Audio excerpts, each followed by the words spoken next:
ఓం శ్రీమాత్రే నమః. శ్రీమాత శ్రీ మహారాజ్ఞి స్వరూపిణి అయినటువంటి శ్రీ మహాదుర్గి అమ్మవారికి నమస్కరిస్తూ సర్వమంగళ మాంగళ్యే శివే సర్వార్థ సాధికే శరణ్యే త్రయంబికే గౌరీ నారాయణి నమోస్తుతే. జ్ఞానసిద్ధి యూట్యూబ్ ఛానల్ని వీక్షించేటటువంటి సమస్త మానవాళికి, భక్తజనులకి, శ్రేయోభిలాషులకి ఆ అమ్మవారి అనుగ్రహము కృప కలగాలని ఆశిస్తూ శ్రీదేవి శరన్నవరాత్రి ఉత్సవాల యొక్క ప్రాముఖ్యత, అలాగే ఈ యొక్క ఉత్సవాలలో ఎవరు ఏ విధంగా కర్మలు ఆచరించాలి, అలాగే నియమాలు ఏ విధంగా చేపట్టాలి, అమ్మవారికి పూజాధికాలు హోమాలు చేయటం ద్వారా కలిగేటటువంటి ఫలితాలు ఏమిటి, అమ్మవారికి ఏ ప్రసాదాలు నివేదన చేయాలి, ఈ 9 రోజులు కూడా మానవుడు ఏ విధమైనటువంటి క్రియలు చేయటం ద్వారా ఆజన్మాంతము సుఖము సౌఖ్యాదులతో కుటుంబంతో వర్ధిల్లుతూ ఆ భగవంతుడు ఇచ్చినటువంటి ఈ జీవితాన్ని సార్థకత చేసుకోవటానికి ఈ యొక్క దేవీ నవరాత్ర ఉత్సవములు చాలా చాలా ఉపయోగకరమైనటువంటి ఫలితాన్ని ప్రసాదిస్తాయి. ముఖ్యంగా ఈ యొక్క దేవీ శరన్నవరాత్రి ఉత్సవాలు మనకి ఋతువులు 6 ఉంటే వాటిల్లో వసంత ఋతువు మరియు ఈ యొక్క శరద్ ఋతువులో 9 రోజులు అమ్మవారిని ఆరాధించేటటువంటి కాలంగా మన పూర్వీకులు నిర్ధారించారు. ఎందుకంటే ఈ యొక్క కాలాలలో ఋతువులు మారుతాయి. ఈ యొక్క వసంత ఋతువు ప్రారంభంలో మనకి శిశిర ఋతువు అయిపోయి కాలసంధి జరిగేసినటువంటి సమయంలో ఈ యొక్క వసంత ఋతువు ప్రారంభమై, అట్లాగే వర్ష ఋతువు అయిపోయి శరద్ ఋతువు ప్రారంభ కాలంలో ఈ యొక్క కాలసంధి వలన ఎన్నో రకాలైనటువంటి అనారోగ్యాలు, క్రిమికీటకాదుల వలన ఈ యొక్క భూలోకంలో ఉన్నటువంటి సమస్త జీవరాశులకి కూడా, ముఖ్యంగా మానవులకి సంక్రమిస్తూ ఉంటాయి. ముఖ్యంగా యమదంష్ట్ర అంటారు. అంటే యముని యొక్క కోరలు ఈ యొక్క వసంత నవరాత్రులు మరియు ఈ శరత్ ఋతువు. ఈ వసంత ఋతువు, శరత్ ఋతువు, ఈ 2 ఋతువులు కూడా యమునికి 2 కోరలుగా మన యొక్క ధర్మశాస్త్రాలు చెప్పబడ్డాయి. కాబట్టి వీటి నుంచి తప్పించుకోవడానికి ఈ చరాచర జగత్తుని పరిపాలించేటటువంటి ఆ పరాశక్తి, ఆది పరాశక్తి మనల్ని కాపాడటానికి ఆ అమ్మవారిని ప్రకృతి స్వరూపంగా భావించి ఆరాధించటమే లక్ష్యంగా పెట్టుకొని ఆవిడ చేత సృష్టింపబడినటువంటి బ్రహ్మ విష్ణు మహేశ్వరులు ఆవిడ్ని కొనియాడుతూ, ఆవిడ్ని అర్చిస్తూ పూజిస్తూ ఉంటారు. కాబట్టి మానవునిలో అంతర్గతమై ఉన్నటువంటి సాత్విక, రాజసిక, తామసిక గుణాలని నివృత్తి చేసుకొని ఈ యొక్క సత్వ రజో తమో గుణాలని సమతుల్యతగా పాటిస్తూ మానవునిలో ఉన్నటువంటి శరీరంలో కొన్ని శత్రువులుగా భావింపబడేటటువంటి కామ, క్రోధ, లోభ, మోహ, మద, మాత్సర్యాలు, ఈ 6 కూడా మనిషిని దౌర్భాగ్యం వైపు తీసుకువెళుతూ మనిషిని ఎన్నో రకాలైనటువంటి మానసిక అప్రశాంతతలకి గురి చేస్తూ దైవానికి దగ్గర కానియకుండా మనల్ని ఇబ్బంది పెట్టేటటువంటి ప్రేరకాలుగా ఉపయోగపడతాయి. మరి ఇవి మనలోని అంతర్గత శత్రువులైతే బహిర్గతంగా మనం చేసేటటువంటి వ్యాపారాలు కావచ్చు, మనకున్నటువంటి ఆర్థిక పరిస్థితి కావచ్చు, సౌందర్య స్వరూపం కావచ్చు, మన యొక్క కుటుంబ విశిష్టత, ఇలాంటివి ఎన్నో కూడా బహిర్గతంగా మనల్ని ఎంతోమంది శత్రువులకి దగ్గర చేస్తూ ఉంటాయి. ఎన్నో రకాలైనటువంటి పాపపుణ్యాల వలన పూర్వజన్మల్లో మనం చేసుకున్నటువంటి కొన్ని కర్మలని అనుభవించటానికి ఈ జన్మ మనకి వస్తుంది. కాబట్టి ఈ జన్మలో అవి అనారోగ్యాలుగా, రోగాలుగా, రుగ్మతలుగా మనల్ని పీడిస్తూ ఉంటాయి. అట్లాగే మనిషి తన యొక్క మనుగడ విలాసవంతంగా, సౌఖ్యంగా ఉండటానికి ఎన్నో రకాలుగా ఆర్థిక వనరులు సరిపోగా రుణములు అనగా అప్పులు కూడా చేస్తూ ఉంటారు. ఈ యొక్క శత్రు, రోగ, రుణబాధలు నివృత్తి చేసుకోవటానికి ఈ యొక్క దసరా ఉత్సవాలు మనిషికి చాలా చాలా ఆనందాన్ని, ఉత్తేజాన్ని, శక్తిని ప్రసాదిస్తాయి. ముఖ్యంగా ఈ యొక్క శరన్నవరాత్రి ఉత్సవాలలో శరదృతువుకి అధిపతి బుధుడు. అతను చైతన్యకారకుడు, బుద్ధిని ప్రకాశింపజేస్తూ, బుద్ధి వికాసాన్ని ఇస్తూ, మంచి తెలివితేటలను కలగజేస్తూ, మరి మనిషి తనకు తానుగా ఏదైనా సరే ఒక మంచి పని చేయాలంటే బుద్ధి సహకరించాలి. ఆ తర్వాత మనసు దాన్ని చక్కగా ప్రేరేపితం చేస్తుంది. మరి ఆ బుద్ధి శరదృతువుకి బుధుడు కారకుడు కాబట్టి గ్రహరీత్యా, అలాగే సూర్యుడు కన్యారాశిలో ఉన్నప్పుడు ఈ యొక్క శరన్నవరాత్రి ఉత్సవాలు ప్రారంభమవుతాయి. ఈ యొక్క ఉత్సవాలలో ముఖ్యంగా అందరూ కూడా కొన్ని నియమాలు, నిష్ఠలు, అట్లాగే సాంప్రదాయాలు, ఆచారాలు, మన యొక్క సనాతన ధర్మాన్ని ఉద్దేశించి ఋషులు, యోగులు ఏ విధంగా అయితే మనకి అప్పచెప్పారో, తెలియజేశారో అవన్నీ కూడా మనందరము పాటించాలని ధర్మశాస్త్ర వచనం. మనకి పూర్వకాలం నుండి కూడా అమ్మవారికి సంబంధించినటువంటి పూజాధికాలు కొన్ని ఋతువులలో విశేషంగా మన సనాతన ధర్మాన్ని ఆచరించేటటువంటి వారందరూ కూడా అత్యంత భక్తి శ్రద్ధలతో అమ్మవారిని ఆరాధిస్తూ ఆవిడ యొక్క అనుగ్రహం ఈ భూలోకంలో ఉన్నటువంటి సమస్త జీవరాశికి, జీవకోటికి, మానవులందరికీ కూడా అందాలని, ఈ యొక్క ప్రకృతి వైపరీత్యాల వలన అంతరిక్షం నుండి వచ్చేటటువంటి కొన్ని ప్రమాదకరమైనటువంటి కాస్మిక్ రేస్ వలన మానవుడికి ఎటువంటి ఇబ్బందికరమైనటువంటి పరిస్థితులు కలగకుండా ప్రకృతిని ఆవరించి ఉన్నటువంటి శక్తిగా అమ్మవారిని పలు రకాలైనటువంటి నామాలతో అర్చిస్తూ ఆవిడ చేత సృష్టింపబడినటువంటి సృష్టికారకుడైనటువంటి బ్రహ్మదేవుడు, అలాగే పాలనాకారకుడైనటువంటి విష్ణుమూర్తి, లయకారకుడైనటువంటి పరమేశ్వరుడు, వీరిని, అలాగే ఇంద్రాది దేవతలను, సూర్యచంద్రాది నవగ్రహ దేవతలను, అష్టదిక్పాలకులను, ఈ విధంగా ఈ యొక్క దేవి అర్చనలయందు విధిగా మంత్ర తంత్రోక్తములతో అమ్మవారిని ఆరాధించటం చాలా విశేషప్రదంగా మన యొక్క పురాణాలు, గ్రంథాలు తెలియజేస్తున్నాయి. అయితే ఈ యొక్క చరాచర జగత్తుని ఆ ముగురమ్మల మూలపుటమ్మ అయినటువంటి శ్రీ మహాకాళి, శ్రీ మహాలక్ష్మి, శ్రీ మహాసరస్వతి, ఈ మూడు రూపాలుగా ఆ మహాదుర్గా అమ్మవారు చండీపరదేవతగా ఆరాధించేటటువంటి మనకి శరదృతువులో వచ్చేటటువంటి శ్రీదేవి శరన్నవరాత్రి ఉత్సవాలు చాలా కనుల పండుగగా అందరూ కూడా ఆచరిస్తూ ఉంటారు. మనకి వసంత ఋతువు నుండి శిశిర ఋతువు వరకు ఉన్నటువంటి 6 ఋతువుల్లో ముఖ్యంగా వసంత ఋతువు, అలాగే శరదృతువుల్లో అమ్మవారిని విశేషంగా 9 రాత్రులు ఆవిడ యొక్క నామాలతో అర్చించటం విధి.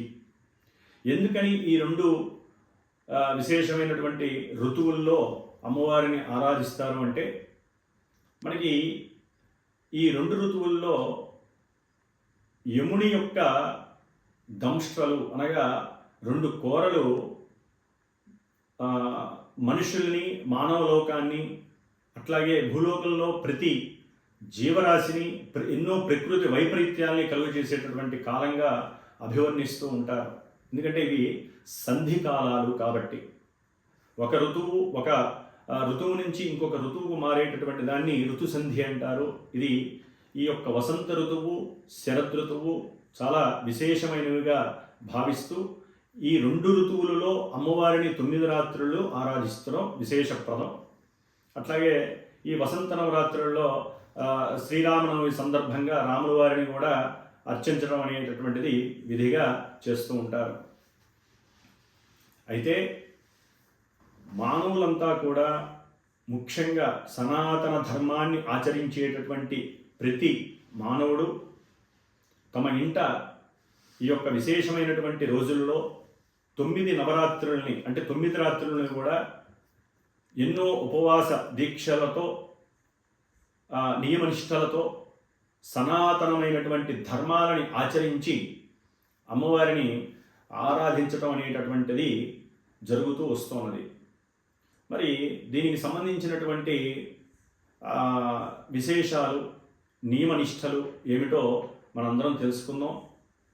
ముఖ్యంగా మానవుడు అనుభవించేటటువంటి ధర్మ, అర్థ, కామ, మోక్షాలు ఈ యొక్క చతుర్విధ పురుషార్థాలు నెరవేర్చుకోవడానికి, వీటిల్ని అనుభవించటానికి ప్రతి మానవుడు కూడా అమ్మవారిని అర్చించటం తప్పనిసరి అని భావించాలి.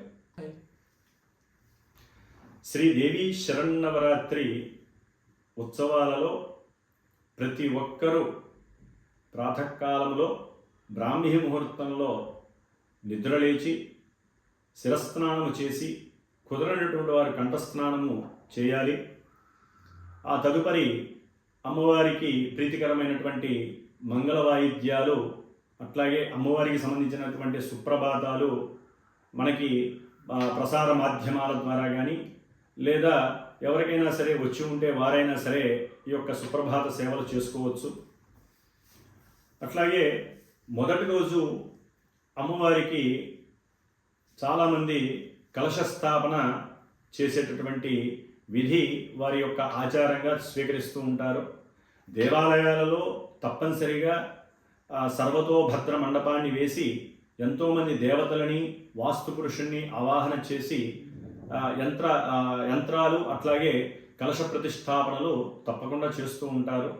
కానీ ప్రతి ఇంట్లో మాత్రము కలశ ప్రతిష్టాపన చేసేటటువంటి వారు కొన్ని నియమాలు పాటించాలి. ఎందుకంటే కలశాన్ని ప్రతిష్ఠించేటటువంటి వారు ముఖ్యముగా ఒక బ్రాహ్మణోత్తముడిని తప్పకుండా ఏర్పాటు చేసుకోవాలి. ఎందుకంటే ఆ కలశంలో పోసేటటువంటి నీరు లేదా బియ్యము, వీటికి శక్తి మంత్రముల ద్వారా అంతరిక్షంలోంచి ప్రసరిస్తూ ఉంటుంది. కాబట్టి దానికి తగ్గ విధానాన్ని బ్రాహ్మణుడు మాత్రమే తెలుసుకుని ఉంటాడు. కాబట్టి అతని యొక్క మంత్రాలతో ఈ యొక్క కలశ ప్రతిష్టాపనని చేసుకోవాలి. కాబట్టి ముందుగా దాని యొక్క విధి విధానాన్ని తెలుసుకోవాలి. అట్లాగే ఈ యొక్క 9 రోజులు కూడా అందరూ సాధ్యమైనంత వరకు శిరస్సుకి నూనె రాసుకోకుండా, అది నూనె, నువ్వుల నూనె కానీ, కొబ్బరి నూనె కానీ, ఏ విధమైనటువంటి నూనెలు కూడా శిరస్సుకి రాసుకోకూడదు. ప్రతిరోజు నిత్యము శిరస్నానము తప్పకుండా చేయాలి. ఏదైనా కొన్ని ఆరోగ్యపరమైనటువంటి సమస్యలు ఉన్నవారు మాత్రము దానికి సంబంధించినటువంటి కంఠస్నానము చేయాలి. అట్లాగే అఖండ దీపారాధన, నిత్యము మనం చేసేటటువంటి దీపారాధన వేరు. ఈ 9 రోజులు చాలామంది వారి యొక్క పద్ధతి ప్రకారము అమ్మవారికి అఖండ దీపోత్సవం చేస్తారు.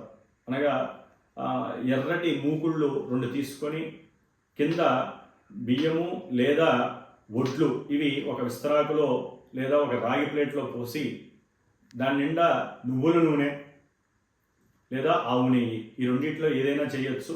ఎందుకంటే 9 రోజులు ఆ యొక్క దీపారాధన అఖండంగా వెలుగుతూ ఉండాలి, దానికి పెద్ద ఒత్తి వేస్తారు. కాబట్టి ఈ అఖండ దీపారాధన చేసేటటువంటి వారు కొన్ని నియమాలు తప్పనిసరి పాటించాలి. దాన్ని ఎప్పుడు పడితే అప్పుడు కదిలించకూడదు, ఎప్పుడూ కూడా ఆ ఒత్తి వెలుగుతూనే ఉండాలి. ఎందుకంటే ఈ 3 పూట్ల ప్రతిరోజు కూడా 3 పూట్ల అమ్మవారికి అర్చన చేస్తారు కాబట్టి ఆ అఖండ దీపారాధనలో నూనెని వేస్తూ ఉండాలి. అట్లాగే దానికి మొదటి రోజున పూజాధికం కూడా ఉంటుంది, నివేదన ఉంటుంది. చివరి రోజు వరకు కూడా అఖండ దీపారాధన శాశ్వతంగా అలా వెలుగుతూ ఉంటుంది.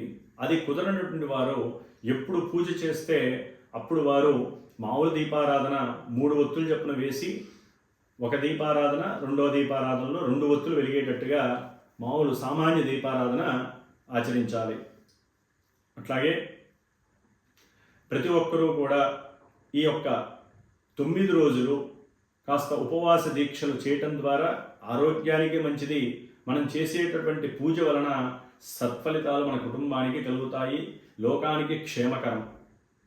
కాబట్టి రోజు మొత్తంలో ఒక పూట భోజనం చేసి, అంటే రాత్రిపూట అమ్మవారికి అర్చించి రాత్రికాల సమయంలో అమ్మవారికి నివేదన చేసినటువంటి భోజనాన్ని స్వీకరించవచ్చు. అలాగే మధ్యాహ్నం పూట హవిష్యాన్నము అనగా కాస్త ఆవునేతిలో వేయించినటువంటి బియ్యపు నూకతో ఆ భోజనాన్ని ఆచరించవచ్చు. లేదా కొంతమంది 9 రోజులు కూడా అమ్మవారికి సంబంధించినటువంటి పూజ అయిపోయిన తర్వాత అమ్మవారికి నివేదన చేసినటువంటి పండ్లని వారు భుజిస్తూ 9 రోజులు కూడా కాస్త ఉపవాస దీక్షని కఠినంగా ఆచరిస్తారు. కాబట్టి ఇంతవరకు జ్యూసులు లేదా పండ్లు తింటూ హవిష్యాన్నం అయినా సరే తిని ఆచరించడం శ్రేష్టము, శ్రేయోదాయకమని ధర్మశాస్త్ర వచనం. కాబట్టి ఈ ఏకభుక్తి అంటే ఒక హాఫ్ డే, అంటే మధ్యాహ్నం పూట భోజనం చేయకుండా రాత్రి కాలంలో భోజనం చేయటం విశేషప్రదం. అట్లాగే ఈ యొక్క ఉత్సవాలలో ఉపవాస దీక్ష చేసి కంకణం కట్టుకున్న వారు ఎవరైనా సరే నేల మీద పడుకోవటం ఉత్తమం. ఎందుకంటే ఈ బెడ్లు, మంచాలు వీటి మీద పడుకోకూడదు. కాబట్టి ఈ విధంగా కాస్త కఠినమైనటువంటి ఉపవాస దీక్షని నియమబద్ధంగా చేసినట్లయితే వారి యొక్క ఆరోగ్యానికి, మానసిక ప్రశాంతతకి కూడా ఇది హేతు అవుతుందని శాస్త్రవచనం. అలాగే కంకణ ధారణ. ఈ యొక్క కంకణాన్ని కట్టుకున్నాము అంటే 9 రోజులు కూడా పూజాధికారులలో ధర్మశాస్త్ర ప్రకారం ఏ విధమైనటువంటి నియమాలు ఉంటే అవన్నీ కూడా తప్పనిసరి పాటించాలి. మరి కంకణం దేవాలయాల్లో ఎక్కడ అంటే అక్కడ అమ్మవారికి అర్చించేసి మొదటి రోజు కట్టించుకుంటారు చాలామంది, కానీ దానికి చాలా నియమాలు వర్తిస్తాయి. అలా కాకుండా 9 రోజులు కూడా అమ్మవారి దగ్గర ఉంచి చివరిలో విజయదశమి రోజున కంకణం కట్టుకున్నట్లయితే ఆ ఒక్కరోజు ఆ నియమం కూడా ఆ ఒక్కరోజు వరకు చక్కగా ఆచరించవచ్చు. కొంతమంది ఉపవాస దీక్షలు చేసేవారు చక్కగా ఇంట్లో కానీ దేవాలయంలో కానీ మొదటి రోజు ఆ బ్రాహ్మణుడు మంత్రయుక్తంగా ఆ యొక్క కంకణాన్ని మనకి బంధిస్తాడు కాబట్టి ఆ రక్షాసూత్ర బంధనం అనేటటువంటిది మనం కట్టుకోవడం అనేది విశేషప్రదం. ఈ ఉత్సవాలలో ముఖ్యంగా ప్రతి మానవుడు ఆచరించాల్సినటువంటి విషయం అమ్మవారి నామస్మరణ. ఈ 9 రోజులు అమ్మవారి అధీనంలో మన పంచేంద్రియాలు, కర్మేంద్రియాలు గనక మనం మనసుతో అటాచ్ చేసి నిగ్రహించుకున్నట్లయితే అమ్మవారి అనుగ్రహం తప్పనిసరి మనకి లభిస్తుంది. మనం అనుకున్నటువంటి ప్రతి కార్యము ఈ యొక్క మనోదీక్ష ద్వారా నెరవేరుతుంది. కాబట్టి మన పంచేంద్రియాలలో ముఖ్యంగా అమ్మవారి నామస్మరణ చేసేటటువంటి విషయార్థమై నోరు చాలా బలీయమైనటువంటిది. కాబట్టి అమ్మవారిని బయటికి బహిర్గతంగానైనా సరే శ్రీమాత్రే నమః లేదా అంతర్గతంగా నానుడిగా ఎల్లవేళలా కూడా ఈ 9 రోజులు శ్రీమాత్రే నమః, శ్రీమాత్రే నమః అనేటటువంటి ఆ యొక్క మూలనామస్మరణ లేదా ఓం దుర్గాయే నమః అనేటటువంటి నామస్మరణ చేయటం వలన మనస్సు పూర్తిగా అమ్మవారి అధీనంలో ఉంటుంది అని శాస్త్రం చెబుతోంది. కాబట్టి ఎక్కువగా మాట్లాడకుండా, అది కుటుంబ సభ్యులతో కానీ బయట వాళ్ళతో కానీ.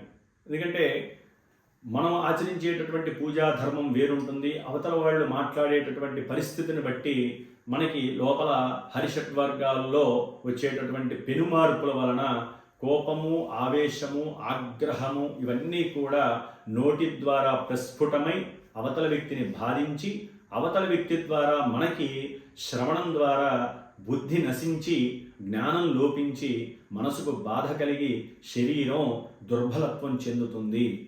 కాబట్టి ప్రతి క్షణము మనం శ్రీమాత్రే నమః, ఓం దుర్గాయే నమః అనేటటువంటి నామస్మరణ వలన మన మనస్సు ప్రశాంత చిత్తతతో ఉంటుంది, శరీరం నిర్మలత్వంగా ఉంటుంది, చాలా చేతనత్వంగా పనిచేస్తే పంచేంద్రియాలన్నీ కూడా. కాబట్టి ఎందుకంటే పంచేంద్రియాలన్నీ కూడా పంచభూతాలకి లోబడి ఉంటాయి. మనకి భూమి మీద ప్రకృతిలో ముఖ్యంగా పైనుంచి అంతరిక్షం నుంచి వచ్చేటటువంటి కిరణాల యొక్క ప్రభావం, కాంతిరూపకంగా వచ్చేటటువంటి ప్రభావం కానివ్వండి, అట్లాగే భూమి నుంచి వచ్చేటటువంటి కొన్ని అయస్కాంత క్షేత్ర ప్రభావాలు కానీ ఈ పంచభూతాల ద్వారా మనిషిని ఆకట్టుకొని ఉంటాయి. కాబట్టి ఈ పంచభూతాలైనటువంటి పృథివ్యాపస్థేజో వాయురాకాశాతని, ఆకాశము, వాయువు, అట్లాగే అగ్ని, జలము, పృథ్వీ, ఈ 5 కూడా మన యొక్క పంచేంద్రియాలని ఆకట్టుకొని ఉంటాయి, వాటి మీదే ప్రభావితం చేస్తాయి. మన శరీరాన్ని ఉత్తేజం చేయాలన్నా, దుర్బలత్వం చేయాలన్నా కూడా ఈ యొక్క పంచేంద్రియాలు, పంచభూతాలే చేస్తాయి. కాబట్టి ఇవన్నీ కూడా జగన్మాత యొక్క కనుసైగల్లో ఉంటాయి. కాబట్టి మనం ప్రతినిత్యము ఈ యొక్క ఉత్సవాలలో శ్రీమాత్రే నమః అనే నామస్మరణ చేయటం చాలా ఉత్తమం. అలాగే మన శరీరంలో ముఖ్యంగా కోపము, ఆవేశము, ఉగ్రరూపము, అవసరం లేనటువంటి మాటలు మాట్లాడటము, శరీరంలో నలతలు అంటే రుగ్మతలు కలగటము, మానసిక వికారాలు కలగటం, ఇవన్నీ కూడా మనలో ఉన్నటువంటి వాత, పిత్త, శ్లేష్మ అనేటటువంటి త్రిగుణాత్మిక చర్యలు ప్రకోపం ద్వారా ఇవి జరుగుతూ ఉంటాయి. మరి ఈ మూడింటికి అమ్మవారి యొక్క అనుసంధానం ఈ యొక్క నామం ద్వారా వాటిని మనం చక్కగా కంట్రోల్ చేసుకోవచ్చు. ఈ 3 వృద్ధి చెందాలి అంటే ఈ త్రిగుణాలు కూడా ముఖ్యంగా ఆహార పదార్థాల యొక్క సమతుల్యత లోపించడం ద్వారా ఇవి జరుగుతూ ఉంటాయి. కాబట్టి ఈ 9 రోజులు మద్య మాంసాలు తినకూడదు, మద్యము సేవించకూడదు, అట్లాగే మాంసాహారాలు కూడా భుజించకూడదు. పరిపూర్ణంగా శాకాహారులై పాలు, పెరుగు, అట్లాగే పండ్లు, హవిష్యాన్నము, మనం తినేటటువంటి భోజన సముదాయము, ఈ విధంగా పూర్తిగా శాకాహారులమై సనాతన ధర్మాన్ని ఆచరిస్తూ అమ్మవారి అనుగ్రహం పొందాలే కానీ కోరికలతో మనం గనక ఈ ఉత్సవాలని చేసుకున్నట్లయితే మనకి ఆ ఫలితము లభించదు.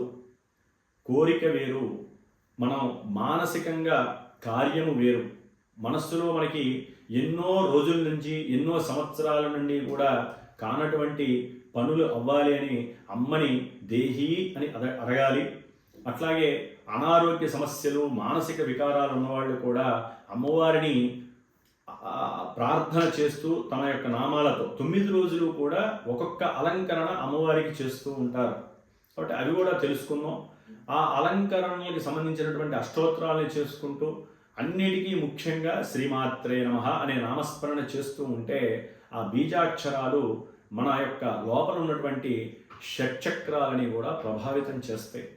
మూలాధారం నుంచి ఆజ్ఞాచక్రం వరకు గనక మనకి షట్చక్రాలు ఉత్తేజభరితమైతే సహస్రార చక్రంలో కూర్చున్నటువంటి ఆ జగన్మాత అయినటువంటి పరాశక్తి అయినటువంటి ఆ అమ్మవారు మనల్ని కాపాడుతూ, మనం చేసుకున్నటువంటి కర్మల్ని నివృత్తి చేస్తూ, మన కుటుంబానికి ఎప్పుడూ కూడా అష్టైశ్వర్యాలని, ఆయురారోగ్యాలని కలుగజేస్తూ ఉండటం ఆవిడ యొక్క అనుగ్రహం మాత్రమే. కాబట్టి ఈ యొక్క దేవీ శరన్నవరాత్రి 9 రోజులు కూడా మనకి ఇంట్లో అయినా సరే, బయట దేవాలయాల్లో కానీ చండీ సప్తశతి పారాయణలు, వాటిని దుర్గా సప్తశతి అని కూడా అంటాము, అట్లాగే చండీ హోమాలు జరుగుతూ ఉంటాయి. కాబట్టి అవకాశం ఉన్నవాళ్ళు డైరెక్ట్గా అయినా సరే వాటిని చేసుకోవచ్చు. లేదా ఇళ్లలో ఒక బ్రాహ్మణోత్తముని పిలిచి కలశారాధన ఉన్నా లేకపోయినా ఆ యొక్క చండీ సప్తశతి 1 రోజు కానీ 3 రోజులు కానీ 9 రోజులు కానీ చక్కగా చేయించుకోవచ్చు. దీని ద్వారా అమ్మవారు చండీ సప్తశతి పారాయణలో 700 శ్లోకాలు ఉంటాయి. కాబట్టి ఆవిడ చేసినటువంటి రాక్షస సంహారాల గురించి, దానివలన మానవులకు కలిగినటువంటి ఉపయోగాలు, అమ్మవారిని ఆరాధించడం వలన కలిగేటటువంటి ఎన్నో ఉపయోగాలు మనకి ఆ చండీ సప్తశతి పారాయణలు హోమం ద్వారా బ్రాహ్మణోత్తములు మనకు తెలియజేస్తారు. కాబట్టి మనం చేసే పూజలతో పాటు ఈ పూజల్ని కూడా చేయటం చాలా విశేషప్రదం. అలాగే ఈ 9 రోజులు అమ్మవారి స్వరూపాలుగా భావించి 9 మంది కన్యలను, అనగా 2 సంవత్సరాల వయసు నుండి 10 సంవత్సరాల వయసు లోపల కలిగినటువంటి బాలికలకు అమ్మవారి స్వరూపంగా భావించి వారిని ఆరాధించడం కూడా మన యొక్క ధర్మశాస్త్రాలలో నిగూఢంగా చక్కగా తెలుపబడి ఉంది. దీని ద్వారా వారి ఇంట్లో లక్ష్మీదేవి కటాక్షం, సరస్వతీదేవి అనుగ్రహం, అట్లాగే ఆ ఇంట్లో దినదినాభివృద్ధితో పాటుగా వంశం అభివృద్ధి చెందుతుంది. ఎందుకంటే సృష్టికి మూలాధారం అమ్మవారు, ప్రకృతే ఆవిడ లేదే ఎటువంటి శిశువు జన్మించటం అనేటటువంటిది, అంటే సృష్టి అనేది జరగదు. కాబట్టి ఆ సృష్టికి మూల కల్పవృక్షం లాంటి బాలికలని 10వ సంవత్సరం లోపల, అంటే వాళ్ళకి ఎటువంటి మనోవికారాలు కానీ శారీరక వృద్ధి అధికంగా లేనటువంటి పిల్లలు కాబట్టి వారు సాక్షాత్తు దైవ స్వరూపాలుగా భావించి మన ఇళ్లల్లో కానీ గుళ్ళల్లో కానీ ఆ యొక్క కన్యకా దేవతలకి ఒక్కొక్కరికి ఒక్కొక్క నామం ఉంటుంది. రోజుకి, అంటే మొదటి రోజు 2వ రోజు నామాలు ఉంటాయి, అవి కూడా తెలుసుకుందాం. ఈ విధంగా 9 రోజులు కూడా 9 మంది కన్యకలకి అర్చించడం అనేది చాలా విశేషప్రదం. మనకి తోచినటువంటి వస్తు ద్రవ్యాలు, అట్లాగే వారిని అర్చించేటటువంటి పద్ధతి, ఇవి కూడా తెలుసుకొని మీరు ఆచరించడం విశేషప్రదం. అలాగే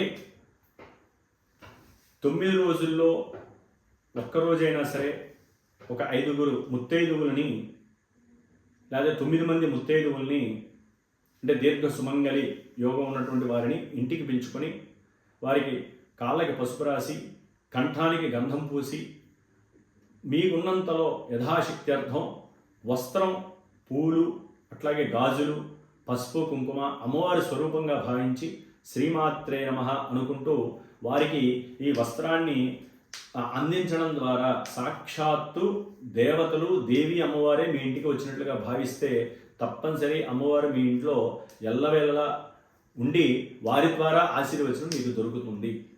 ఎందుకంటే దేవతా స్వరూపాలు ఎప్పుడు కూడా సాక్షాత్ డైరెక్ట్గా రారు కాబట్టి ఎవరో ఒకరి ద్వారా వస్తారు. కాబట్టి మనం వారిని పిలుచుకొని మనం ఈ యొక్క సంస్కారం కనుక చేసినట్లయితే ఈ ఉత్సవాలలో మనకి అమ్మవారి అనుగ్రహం నిండుగా లభిస్తుంది. అట్లాగే ఈ ఉత్సవాలలో ఉదయం నుంచి మళ్ళీ పడుకునేంత వరకు ఎన్నో నియమాలు ఉంటాయి. అవన్నీ కూడా జాగ్రత్తగా చేసుకుంటూ ఇంట్లో ఈ 9 రోజులు నిత్యము ధూప దీప నివేదనలు తప్పనిసరిగా ప్రతి ఒక్కరూ చేయాలి. ఈ విధంగా చేసుకున్నట్లయితే కనుక అందరికీ అమ్మవారి అనుగ్రహం కలుగుతుంది. ఈ దేవి నవరాత్రి ఉత్సవాలు శ్రీమద్ రామాయణ కాలంలోనే రాముల వారి చేత పూజించినట్టుగా, అమ్మవారిని ఆరాధించినట్టుగా రామాయణ మహాకావ్యంలో తెలియజేశారు. అట్లాగే విజయదశమి రోజున రాముల వారు రావణుడిపై దండెత్తి సీతా అమ్మవారిని కాపాడడానికి, లంక నుంచి తీసుకురావడానికి యుద్ధం చేసి విజయదశమి రోజునే ఆయన రావణ సంహారం చేసి చక్కటి విజయాన్ని పొందాడని రామాయణం ద్వారా మనకి తెలుస్తోంది. అట్లాగే అర్జునుడు ఈ విజయదశమి రోజున విజయ ముహూర్తంలోనే సాయంకాలం శమీ వృక్షం పైన ఉన్నటువంటి తమ యొక్క ఆయుధాలని కొని తెచ్చి యుద్ధానికి ఉపయోగించినట్లుగా రామాయణం తెలియజేస్తోంది. కాబట్టి విజయదశమి అనేటటువంటి ఈ విజయ ముహూర్తం చాలా బలీయమైనది. కాబట్టి వ్యాపారస్తులు కానీ, కొత్తగా గృహప్రవేశాలు చేసేవారు కానీ ఇట్లా ఎవరైనా సరే ఈ విజయదశమి రోజున ఏ కార్యం చేసినా సఫలీకృతం అవుతుంది, వారికి విజయలాభ సిద్ధి కలుగుతుందని శాస్త్రవచనం. కాబట్టి బుద్ధిని చేతనత్వంగా ఉంచుకోవడానికి, జ్ఞానాన్ని పొందటానికి, ఉన్నతమైనటువంటి వాక్కు ద్వారా సర్వజన వశీకరణాన్ని పొందటానికి అమ్మవారిని ఆరాధిస్తూ ఈ 9 రోజులు కూడా విశేషమైనటువంటి భక్తి శ్రద్ధలతో కాలాన్ని ఉపయోగించుకొని, కాలానికి మూలాధారమైనటువంటి అమ్మవారు శక్తి స్వరూపిణి కాబట్టి ఆవిడ్ని మహాకాళి, మహాలక్ష్మి, మహాసరస్వతిగా ఈ 3 స్వరూపాలుగా దుర్గాదేవిని ఆరాధిస్తూ మూలమంత్రాలతో అర్చించేవారు. అట్లాగే అమ్మవారిని రోజు కూడా శ్రీ లలిత సహస్రనామాలు, అష్టోత్తరాలు, అట్లాగే సూర్య ఆరాధన చేయటం కూడా చాలా విశేషప్రదం. కాబట్టి ఈ విధంగా ఎన్నో రకాలైనటువంటి మంత్రాలతో, తంత్రాలతో అమ్మవారిని స్తుతిస్తూ లోకమంతా బాగుండాలి, లోకంలో ఉన్నటువంటి జీవరాశులందరూ, అట్లాగే ప్రకృతి ఎప్పుడూ కూడా సస్యశ్యామలంగా పాడి పంటలతో వృద్ధి చెందే విధంగా ప్రకృతిలో ఉన్నటువంటి ఆ పంచభూతాలు అందరినీ కాపాడాలని కోరుకుంటూ ఈ యొక్క 9 రోజులు విశేషమైనటువంటి అమ్మవారి ఆరాధనలతో లోక సుభిక్షంగా ఉండాలని ఆశిస్తూ అందరం కూడా ఈ దేవీ శరన్నవరాత్రి ఉత్సవాలు విజయప్రదంగా ఆచరించాలి. సర్వమంగళ మాంగళ్యే శివే సర్వార్థ సాధికే శరణ్యే త్రయంబికే గౌరీ నారాయణీ నమోస్తుతే. ఓం దుర్గాయే నమః. ఓం శ్రీమాత్రే నమః.